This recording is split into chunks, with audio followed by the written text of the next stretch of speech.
শালকুচা গাঁও পঞ্চায়তৰ সন্মুখত ৰাইজৰ উত্তাল প্ৰতিবাদ। শালকুচা গাঁও পঞ্চায়তৰ সভাপতিৰ বিৰুদ্ধে এই প্ৰতিবাদ।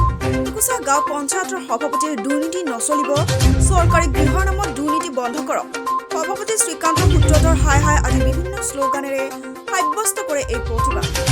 বিলাসীপাৰা চাপৰ উন্নয়ন খণ্ডৰ অন্তৰ্গত শালকুচা গাঁও পঞ্চায়তৰ সন্মুখত অৰ্ধশতাধিক পুৰুষ মহিলাই সভাপতি শ্ৰীকান্ত সূত্ৰধৰৰ বিৰুদ্ধে উত্তাল প্ৰতিবাদ সাব্যস্ত কৰে। পঞ্চায়তখনৰ শ্ৰীগ্ৰাম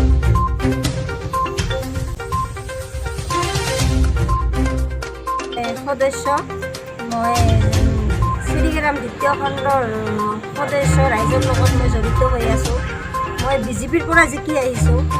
মই এটা আৱাজ প্লাছৰ লিষ্ট আহিছে, সেই লিষ্টখিনি অলপ মই বনাৰ মতে যিখিনি মোক দিছিল পঞ্চায়তৰ প্ৰেচিডেণ্ট যিখিনি মোক দিছিল, আমাৰ সভাপতিখিনি মৰমে মই কামখিনি কৰিছোঁ, কিন্তু সেইখিনি মৰমে কাম নহ'ল, আমি দিয়া কামখিনি নহ'ল। কিন্তু সিহঁতে আৰু বেলেগ কৰি দুখীয়া মানুহ নামখিনি নাহিল, তাতে দুটা এটা আহিল, তাৰ আগতে তাৰ মাজত দুটা তিনিটামান ধনী মানুহৰো ঘৰ আহি গ'ল। সেইখিনি আমাৰ মুখ্যমন্ত্ৰীৰ কি ব্যৱস্থা লয় সেইখিনি মই এইবিলাক কৰিছে কোনে? এইবিলাক আমাৰ সভাপতিজনে কৰিছে, বেলেগে আৰু কোনে কৰিব?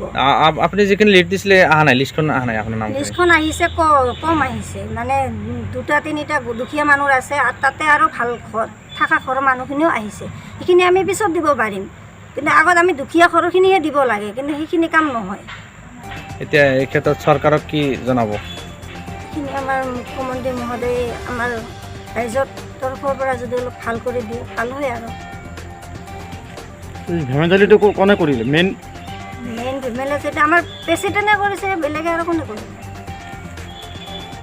ক'ত দিল্লীৰ পৰা আহিব কৈ তুমি নাজানে আমাক দাবৰা এই কথাটা কৈ দিম, তুমি কি জানাই তাৰ মিটিং আছে, থাকিব গ'লো, তাৰ নাথাকিল, মিটিং আছে, কথা কৈ তাই গুচি গ'ল। এতিয়া চৰকাৰ কি দাবী জনাব?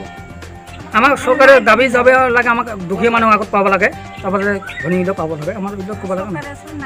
আমাৰ দাবী নাই, নহ'লে আমাৰ নাই দাবী লাগে।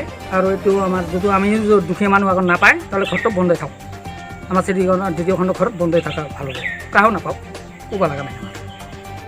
দ্বিতীয় খণ্ড গাঁৱৰ সদস্যগৰাকীয়ে দুখীয়া হিতাধিকাৰী বাছনি কৰি দিয়া চৰকাৰী ঘৰৰ তালিকাখন বাতিল কৰি সভাপতিগৰাকীয়ে নিজে খেয়াল খুচিমতে নতুনকৈ তালিকা প্ৰস্তুত কৰে আৰু অধিকাংশ ধনী পৰিয়ালৰ নাম হিতাধিকাৰীৰ তালিকাত সন্নিৱিষ্ট কৰে বুলি জানিবলৈ দিয়ে। আনকি নতুনকৈ তালিকাত দুখীয়া সংখ্যালঘু সম্প্ৰদায়ৰ কোনো এটা পৰিয়ালৰ উক্ত তালিকাত নাম নথকাত সভাপতিগৰাকীৰ ওপৰত ক্ষোভ উজাৰিছে এইসকল বঞ্চিত ৰাইজে।